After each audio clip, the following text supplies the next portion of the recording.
Oh, hey guys! Wow, it's been a while since I've been on this channel, hasn't it? I guess it was about time I come back.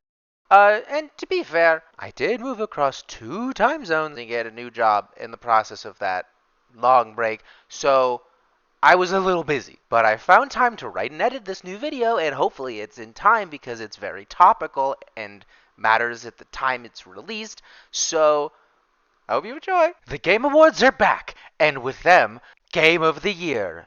And this year, we have 6 wonderful nominees. Now, I may have only played 2 of these 6 games, but that doesn't mean I don't have something planned to give them all a fair shot. So, let's start with Resident Evil 4.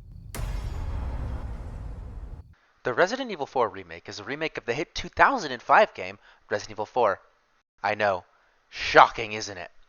But for that reason alone, I know a lot of people are going to say it shouldn't win Game of the Year because, it's a remake, it's not original, yeah, whatever. But I'm going to ask you to keep an open mind and just hear me out for a second on why this game should win Game of the Year. First off, let's talk about the most important part of the game, the gameplay. Now, the original Resident Evil 4 revolutionized the Resident Evil franchise by shifting it from its fixed perspective survival horror gameplay to a more action-adventure game. They got rid of the fixed camera. They added a lot more gunplay, as opposed to the original games where you have to save every last bullet, every last item to make sure you can get through the game.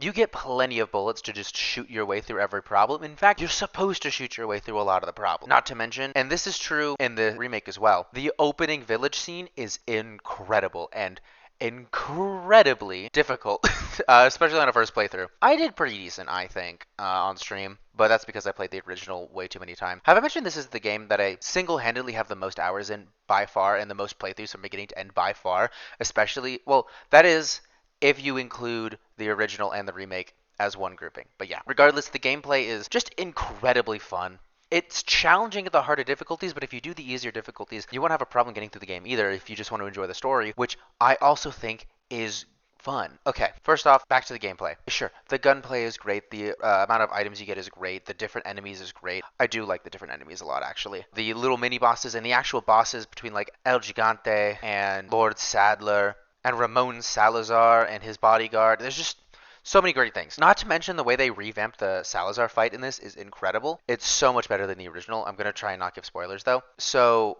I won't be showing that fight, but like, it's great, trust me. And if you liked the original games, which I did, there's a lot of similar areas, a lot of areas that are one-for-one recreations, but even more that are brand new or looking at the original areas in different perspective. There's a certain part of the game which is a complete recreation of the area, but you go through it backwards compared to the original game, which gives it an entirely different feel, and I love that. But the best part about the gameplay, hands down, is the inventory, the way they do the inventory, where you have a case and you have to play Tetris in the case. It's amazing and I love it so much. But also, can I just mention the replayability this game has? The amount of different collectibles and different achievements you can get in the game, the amount of different difficulties in the game. The Mercenaries mode is incredible. I did get the DLC, which is even more replayability because it has all those same things. And the way you get the unlockables is by doing these, not the achievements. The Steam achievements are a set amount of things, each of which is one of these challenges that gives you challenge points, but there's a lot more challenges that aren't achievements. So you can 100% the game on Steam without doing all the challenges, which I do like as an achievement hunter, where I don't have to 100% the game to get all the achievements. That feels good. I still 100% of this game and I got all the unlockables. And some of them are really hard. Some of them are going through the entire game without healing. Some of them are going through the entire game while only using a pistol and a knife. Some of them are going through the entire game without talking to the merchant. But it's just adds so many more ways to play the game. And did I mention some of these unlockables are costumes? And some of these costumes are incredible, including cat ears for not just Leon, but also, if you get the DLC separate ways, cat ears and a tail for Ada, both of which provide infinite ammo, and it's incredible. God, I could ramble about this game for days, but I need to cut myself off now. Those, among many other reasons, I didn't even mention how beautiful this game is visually. It's incredible. But those, as well as many other reasons, are why I think this game should win Game of the Year. Now let's move on to the next candidate for Game of the Year, Spider-Man 2. And here to talk about Spider-Man 2, my good friend Vixen.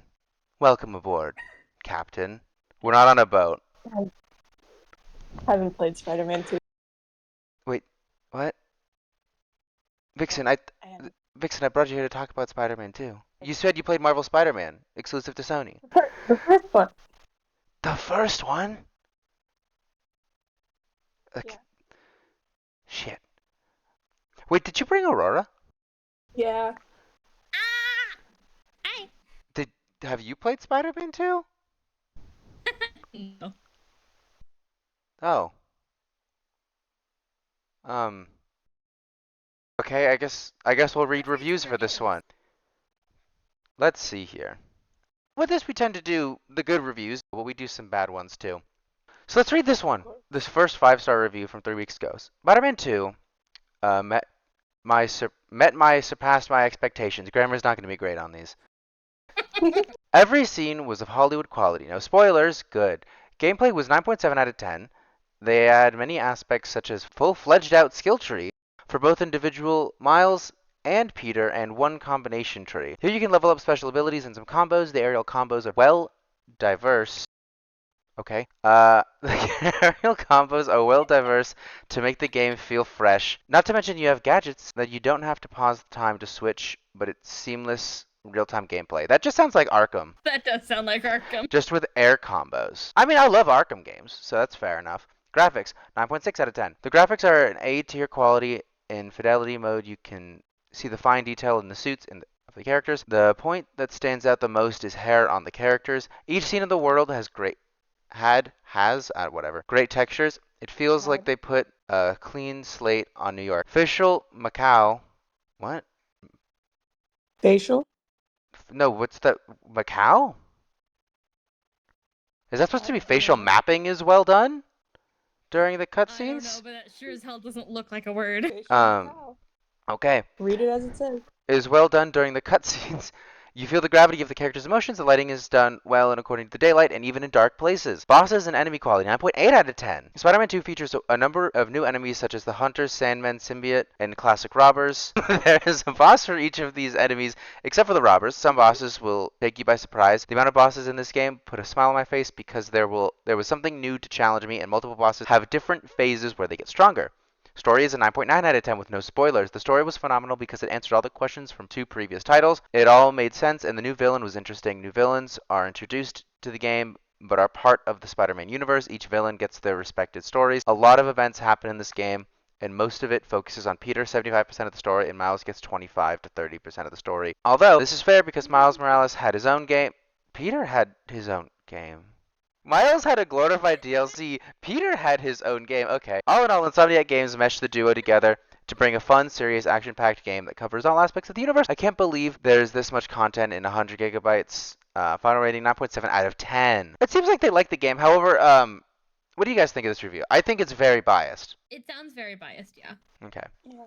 Sounds like someone who's already like a big fan of like the franchise instead of like someone new who's picking the game up for the first time. It sounds a lot like Arkham. The gameplay is like Arkham, but it's like probably quicker and Oh, yeah, smoother. cool multiplayer. Let's go to the 1-star reviews and see if these are less biased. Okay, perfect. I was honestly concerned going into this game that it would be that's the wrong two, woke, especially after all the propaganda content the Miles game had. But nothing could have prepared me for this. This is going to be a doozy, guys. I'm seeing that more and I'm getting concerned. To start, the gameplay is great. The story is good for the first 20 minutes, and then it's boring until about midpoint. Overall, the game would be a 4-star for me. Graphics are very crisp. However, it is glitchy. I had to restart the game on my PS5 multiple times because of bad lightings, camera angles. That's not how you spell camera. Or total black screen. Amara. Kamara.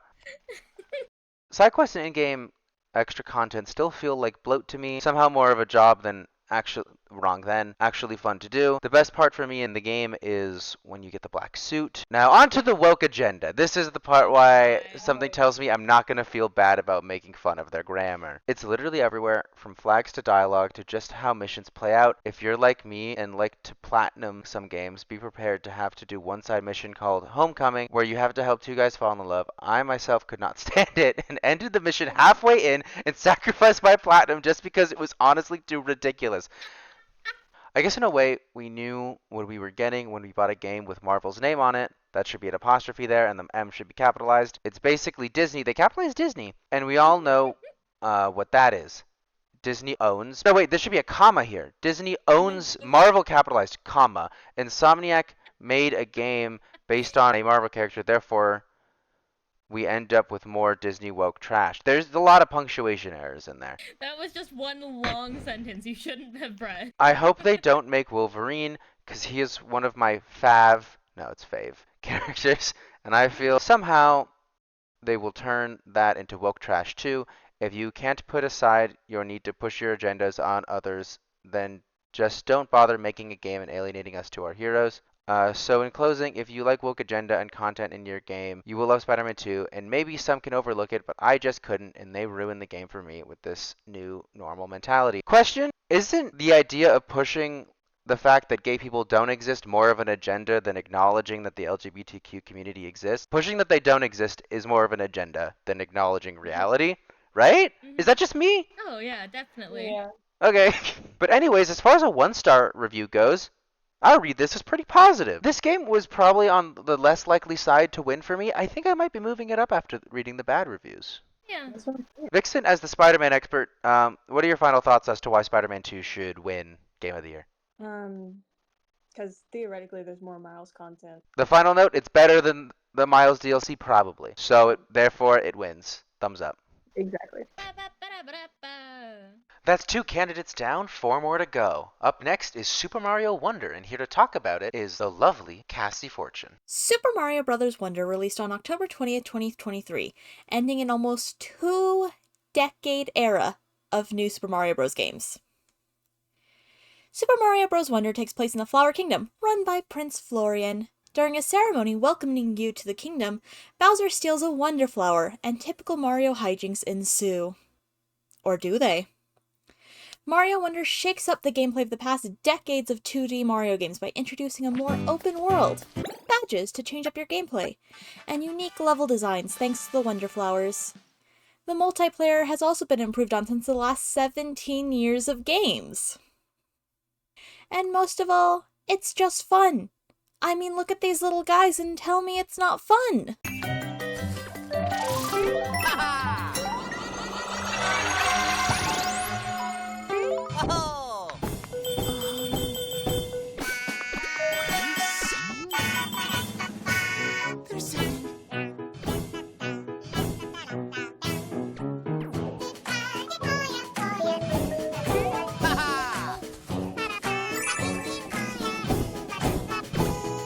The whole thing is a turning point for 2D Mario games, marking a new era and likely a new style of game.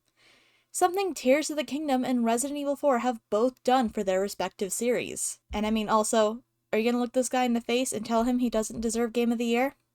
Really? This little guy? Oh, look at his little facey face. Who could be upset at that little guy? But we're halfway through now. And that means up next is Alan Wake 2, a game that I haven't played, and I don't know anyone who has played, and several of the people I asked if they have played it said they have never heard of it. So, I guess we're going to look at reviews again. After looking through some of the 5-star reviews, I think I found one that's pretty applicable for my situation at least.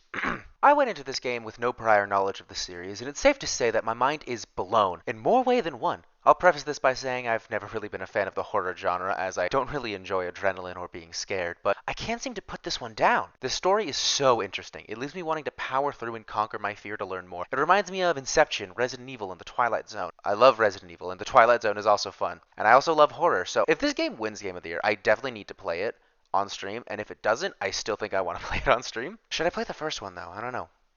Anyways, the environments and atmosphere are perfect. Whether it's the forests of the Pacific Northwest or this dark version of New York, they have captured both perfectly.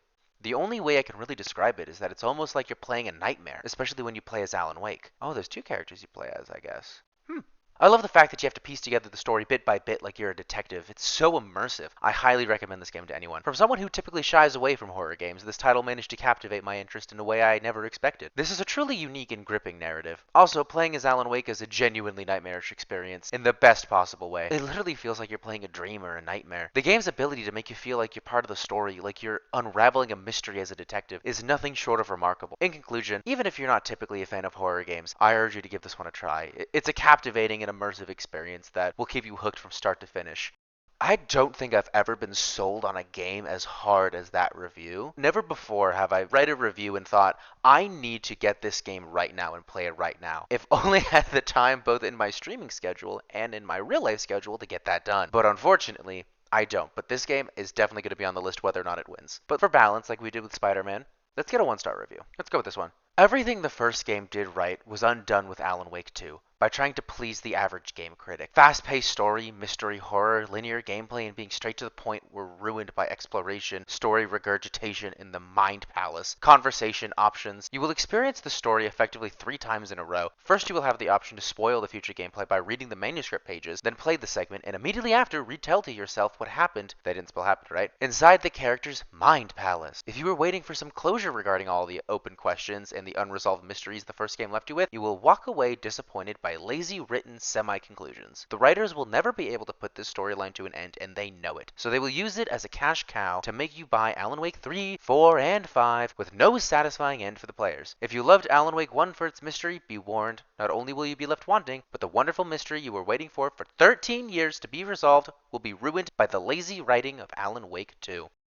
Okay, a very different perspective. This is from someone who's played the first game. And it seems like it does have more mass appeal, which isn't a bad thing necessarily. It might be different from the first game, or it might just be different than what this person wanted. Because 13 years, apparently is what this review said, is a long time to wait for a sequel to a game you loved. And your expectations are going to build to unfathomable heights that can't really be reached. So with that grain of salt added to this review, I can understand the disappointment, but I don't think this review has ruined my thoughts on the game. And again, as someone who hasn't played this game, I wouldn't be surprised if it won Game of the Year, because it came out of nowhere. I have heard about it. I do want to play it. It's by the same people who made the game Control, which I really enjoyed. And that first review it speaks to me. A horror, mystery, action kind of game. I really want to play this game now. So yeah, that's why I think it should win Game of the Year, is I just really want to play it. We're down to the final 2 candidates, and here to talk about Tears of the Kingdom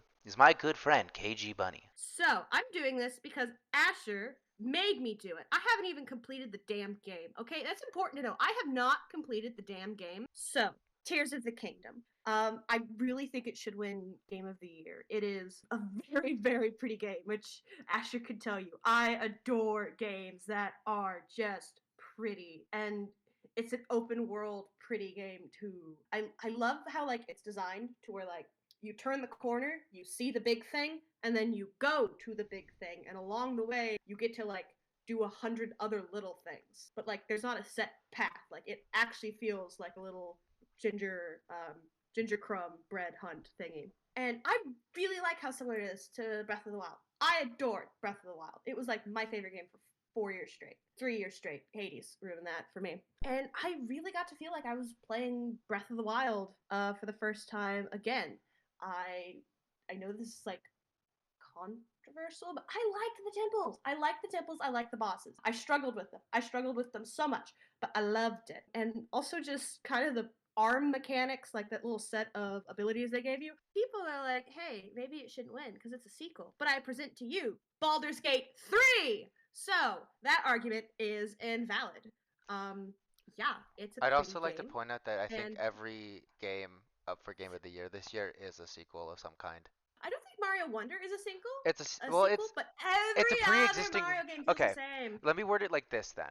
Every game is part of a pre-existing franchise. Yeah, that's fair. So vote Breath of the Wild 2 for Game of the Year. And yeah, another reason I really like Breath of the Wild is that Toro is really, really pretty, and maybe if I root for him in his game, he will raw me. With that, we're down to the final candidate. And last, but certainly not least, we have Baldur's Gate 3. And this is one of the 2 games that I've actually played. And you know what that means? You get gameplay in the background. You're welcome. Now, unfortunately, this will probably be on the shorter side, because I'm recording this the day that I was planning on putting this video out. So it's definitely behind. And what especially makes that a shame is that I genuinely think that this is the game that should win Game of the Year. I know I've said that for each game, but this is the one that I would be surprised the most if it didn't win. And that's because Baldur's Gate 3 specifically came out of nowhere for me. I know it was in early access years before it actually released, but I personally hadn't heard a word about it until everyone just started playing it out of nowhere. So I had to give it a try. And I'm in the process of streaming it right now, actually. And I've only made it through Act 1, which is insane because I've put over 30 hours into that. I've recently gotten to Act 2, but not very far in yet. And for that reason, I'm also going to be limiting spoilers, which I'm sure you've noticed throughout this entire video, is that I try and minimize stuff, so the gameplay in the background is only from like Act 1, beginning-ish, so keep that in mind. But, God, where to start with this game? Okay, the characters are probably the best part of the game. Your companion characters that are following you around. My personal favorite is Shadowheart, so she's always in my party. And each of them have their own little storylines that you can follow through with or completely ignore, and it's totally fine. Any combination of those is fine. That also bleeds into the story so well between those decisions and just other story-based decisions. There are an endless amount of possibilities for the story that you will encounter. It's a game that I can genuinely say, especially in terms of a story-based game, this is rare, that no two people's playthroughs will be exactly the same, as the character customization is so intricate in and of itself, and the amount of class and subclass interracial combinations that give you a unique stat block, and just you can customize your stat block, of course, it's D&D, and then go back to the multiple paths of the story I told you about, and literally endless possibilities. Act 1 alone, as I said earlier, took me over 24 hours of just gameplay. And sure, I'm doing it on what was the hardest difficulty at the time, not anymore, Tactician difficulty, but still. Act 1 has 3 separate overworlds that I went to, and I skipped some because it was taking too long, and I wanted to move on to Act 2. And that just adds into replayability, because this is a game that I have multiple playthroughs started. I'm only streaming one of them, but I have other playthroughs going on that are behind the stream one. The stream one is the furthest ahead. And I'm probably going to do more playthroughs after I finish the stream one. I might stream another playthrough because there's so many options and I want to experience it all.